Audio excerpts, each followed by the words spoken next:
Hello, my dear friends. Welcome in this class by V.K. राय। मेरी बहुत सारी शुभकामनाएं आप सबके लिए। आज हम फिर से मुखातिब हैं आपसे कबीर के दोहों के साथ। आइए हम कबीर के दोहों पर एक बार फिर से एक निगाह डालें। दोहा नंबर 5, 6, 7 पर आज चर्चा की जाएगी और आप मनन करेंगे, चिंतन करेंगे। इसमें दो बातें बताई गई हैं। पहली बात जो कबीर दास जी ने बतलाया है कि ये दुनिया धर्म और संप्रदाय के चक्कर में पड़ी हुई है। हमने अपने कुत्सित प्रयासों को पूरा करने के लिए इस समाज को भिन्न भिन्न धर्म और संप्रदायों में बांट दिया है और अज्ञानता तथा मोह माया के बंधन में जकड़ा हुआ इंसान इसी भेदभाव को नहीं जानता और इसी चक्कर में पड़कर वह अपने जीवन को नष्ट कर देता है। लेकिन जो ज्ञानी पुरुष होते हैं वो ज्ञानी पुरुष इन सारे तथ्यों को जानते हैं। वो जानते हैं कि ईश्वर की भिन्न भिन्न नाम नहीं है। ईश्वर एक है।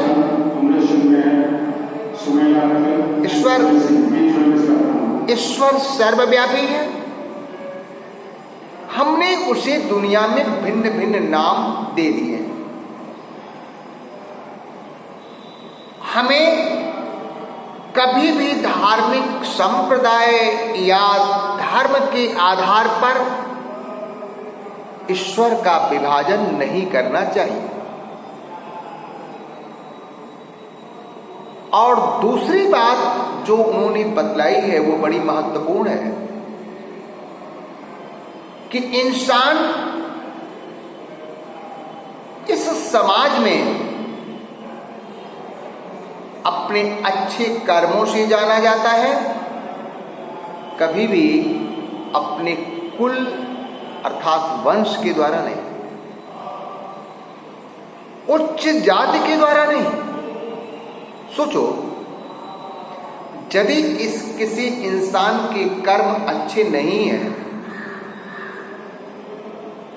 यदि इंसान अपने कर्मों से दुनिया को लज्जित कर रहा है, अपने परिवार को भी लज्जित कर रहा है, शर्मिंदा कर रहा है, तो क्या दुनिया उसे इज्जत देने के लिए तैयार होगी?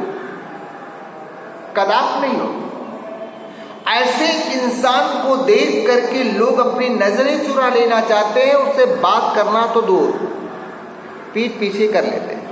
जिस रास्ते से वो गुजर रहा होता है लोगों की नजरें भी नहीं होती। बहुत बड़े खानदान में उसने जन्म लिया है, लेकिन उसका कर्म अच्छा नहीं है, इसलिए लोग उससे नजरें नहीं मिलाना चाहते। वहीं दूसरी तरफ एक झोपड़ी में जन्म लिया हुआ निम्न कुल का व्यक्ति यदि है, यदि उसका कर्म अच्छा है, सबके लिए उसके दिल में प्रेम का भाव है, करुणा का भाव है, दया का भाव है, समाज के साथ कदम से कदम मिलाकर चलने का भाव है, लोगों के सुख दुख में सहभागी होने का भाव है, तो क्या ऐसे इंसान से भी लोग अपनी नजरें चुरा लेंगे? कदापि नहीं। ऐसा इंसान समाज में जिस भी गली से गुजरेगा, जिस भी रास्ते से गुजरेगा, लोग उसे अपने सर आंखों पर बिठाएंगे।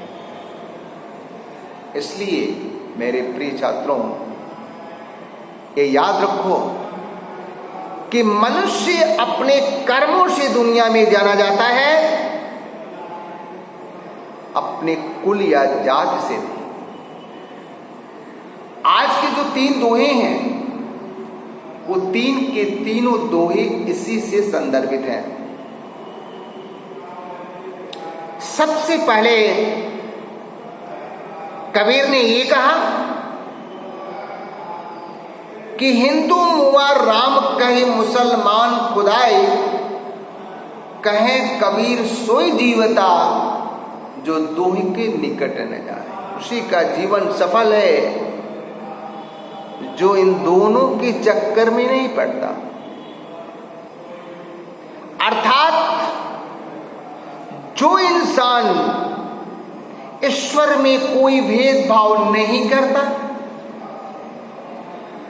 ईश्वर के एक रूप को मानता है, उसी की सत्ता को स्वीकार करता है, उसे ही अपने दिल में स्थान देता है, उसी का जीवन सफल है। ऐसा इसलिए वो करता है कि वह ईश्वर के केवल एक रूप को मानता है। लेकिन इस दुनिया में जो हिंदू और मुसलमान के रूप में बटे हुए लोग हैं, अज्ञानी हैं, वो हिंदू राम राम कहते हुए और मुसलमान भाई खुदा कहते हुए जब मौत की गोद में जाते हैं तो एक तरीके से दोनों ने अपने जीवन को अंत समय तक नष्ट कर दिया। दोनों अंत समय तक ये नहीं जान पाए कि हम अज्ञानी हैं। हमने जो ईश्वर में भिन्न भिन्न प्रतिरूप देख लिया, जो हमने ईश्वर का भिन्न भिन्न रूप मान लिया, वो गलत था। वास्तव में ईश्वर एक है, लेकिन अब पछताए होत क्या जब चिड़िया चूक गई खेत। जब जिंदगी चली गई तो फिर पहचानने से क्या फायदा, पछताने से कोई फायदा नहीं मिला। और एक तरीके से कबीर ने बतला दिया कि उसी व्यक्ति का जीवन इस दुनिया में सफल है, उसी व्यक्ति का जीना सार्थक है जो ईश्वर के एक रूप को मानता है, उसी की सत्ता को स्वीकार करता है, क्योंकि वो जानता है कि ईश्वर घट घट व्यापी है। हम सबकी सांसों में एक ही ईश्वर बसता है। मेरे प्रिय छात्रों, इसी से मिली जुली आपकी अगली कविता अर्थात कबीर का अगला दोहा भी है,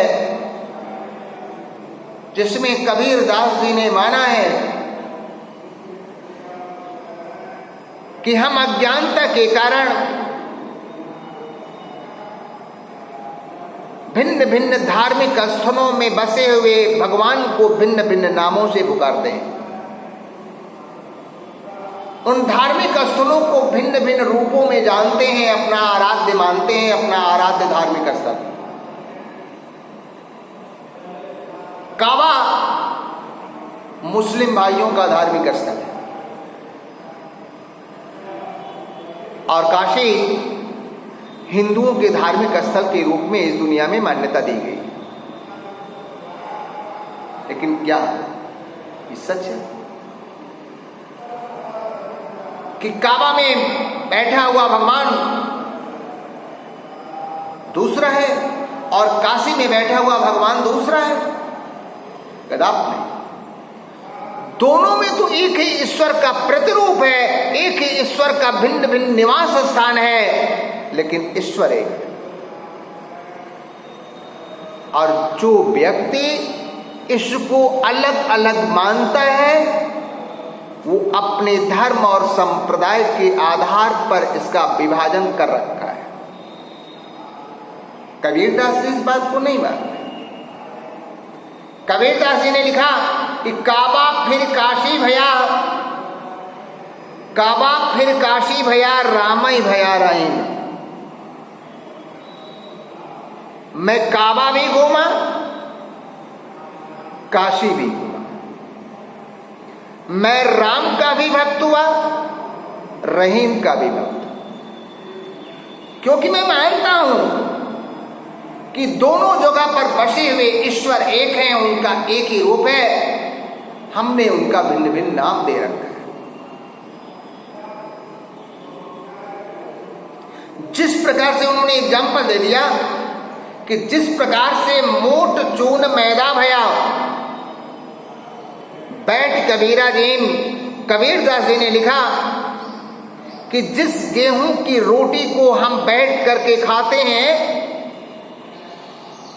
उस गेहूं को जब मोटा पीसा जाता है ना, तो वो आटा कहलाता है, और उसी आटे को जब हम बारीक पीस देते हैं तो वो मैदा बन जाता है तो वो आटा ही ना, जो गेहूं से बना। मोटा हो गया तो आटा हो गया, बारीक कर दिया गया तो मैदा हो गया, लेकिन है तो आटा ही। इस उदाहरण के द्वारा उन्होंने ये बतलाने का प्रयास किया है कि ईश्वर का भले ही भिन्न भिन्न निवास स्थान है, निवास स्थल है, एक काशी है तो दूसरा काबा है। एक जगह बैठे हुए भगवान को हम राम कहते हैं, दूसरी जगह बैठे हुए भगवान को हम रहीम कहते हैं, फिर भी दोनों एक है। हमें ऐसे ही ईश्वर की सत्ता को स्वीकार करना चाहिए। कबीरदास जी के लिखने का ये भाव था कि इस दुनिया में जो भी भगवान व्याप्त है, घट घट व्यापी है, उसका एक ही रूप है। अपनी धार्मिक भिन्नताओं के आधार पर, अपने संदेह और भ्रम के आधार पर हमने भगवान का भिन्न भिन्न नाम दे रखा है। दोहों का सार यही रहा कि दुनिया में ईश्वर एक है। हमें एक ही ईश्वर के रूप का दर्शन अपने अंतर मन में करना चाहिए। हमें ईश्वर के भिन्न भिन्न रूप नहीं मानना चाहिए। भिन्न भिन्न रूप में रहते हुए, भिन्न भिन्न धार्मिक स्थलों में निवास करते हुए भी भगवान एक है, अनेक नहीं। ये मूल भाव है उन दोनों का। अब आइए सबसे अंतिम दोहा, जो आज के हमारे इस वीडियो का लास्ट होगा। आप सबके चिंतन और मनन का आज का जो लास्ट होगा वो ये होगा कि ऊंचे कुल का जन्म आजे, करनी ऊंच न होए, सुवरन कलश सुरय भरा, साधु निंदा सोए। क्या लाजवाब दो कबीर ने लिखा। दुनिया को कितनी अच्छी सीख दी कि सोने का कलश, सोना बहुत बहुमूल्य बेशकीमती धातु, बेशकीमती चीज होती है जिसकी कीमत आंकी नहीं जा सकती। वो कितना कीमती है। लेकिन उसी सोने के कलश में यदि शराब जैसी खराब चीज भर दी जाए और यदि किसी साधु और सन्यासी को वह सोने का कलश प्रदान किया जाए तो क्या वह साधु या सन्यासी या वो सज्जन उस कलश को स्वीकार करेगा? कदापि नहीं। वह सोने का कलश भी उसके लिए त्याज्य होगा। क्यों? क्योंकि उसके अंदर शराब जैसी बुरी चीज भरी हुई है। अब सोचो, आपसे मैंने ये कहा कि सोने का कलश कितना बेशकीमती होगा। वो कलश जिस सोने को पाने के लिए लोग तरसते हैं, बेचारे गरीब के पास वो सोना बड़ा दुर्लभ होता है। लेकिन जिसके पास सोना होता है लोग कहते हैं ये देखो सोने की ये चीजें पहने हुए हैं, तरसते हैं। वही सोने का कलश, सोचो सोने का कलश कितना कीमती होगा, बेशकीमती। लेकिन सोने का कलश में यदि शराब भर दी गई तो महत्वहीन हो गया, उसकी कोई कद्र नहीं रह गई।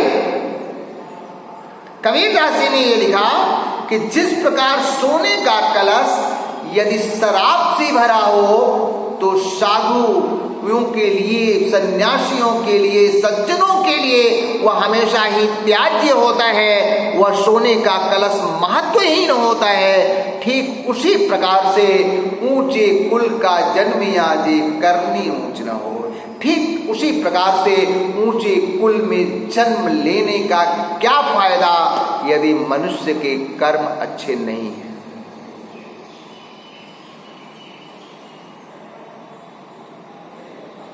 यदि मनुष्य के कर्म अच्छे नहीं है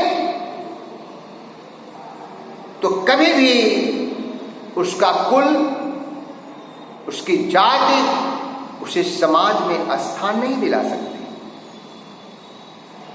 तो कबीरदास जी के लिखने का भाव ये था, कबीरदास जी कह रहे हैं कि मेरे लिखने का भाव ये है कि व्यक्ति दुनिया में, व्यक्ति की पहचान उसके कर्म से होती है, उसकी जाति या कुल से नहीं। समाज में वही व्यक्ति लोगों की आंखों का तारा बनता है जिसके कर्म अच्छे होते हैं। जिसके कर्म अच्छे नहीं होते वह सोने के कलश में भरे हुए शराब की तरह दुनिया के लिए त्याज्य होता है। अर्थात दुनिया ऐसे लोगों की कोई कद्र नहीं करती। तो मेरे प्रिय छात्रों, आज के इस क्लास में आपने दो बातें जानी। पहला, प्रभु के रूप के बारे में आपने जाना कि ईश्वर दुनिया में एक है, हमने उसे भिन्न भिन्न नाम दे रखा है। इसलिए सतर्क रहने की बात यह है कि हमें कभी भी धर्म संप्रदाय के भेदभाव के चक्कर में नहीं पड़ना चाहिए, इससे हमेशा सावधान रहना चाहिए। और दूसरी बात आपने ये जान लिया कि ऊंचे कुल में जन्म लेने से या उच्च जाति में जन्म लेने से व्यक्ति महान नहीं हो सकता यदि उसके कर्म अच्छे नहीं हैं। तो इन्हीं शब्दों के साथ आज हम आपसे विदा ले रहे हैं। Okay, good bye.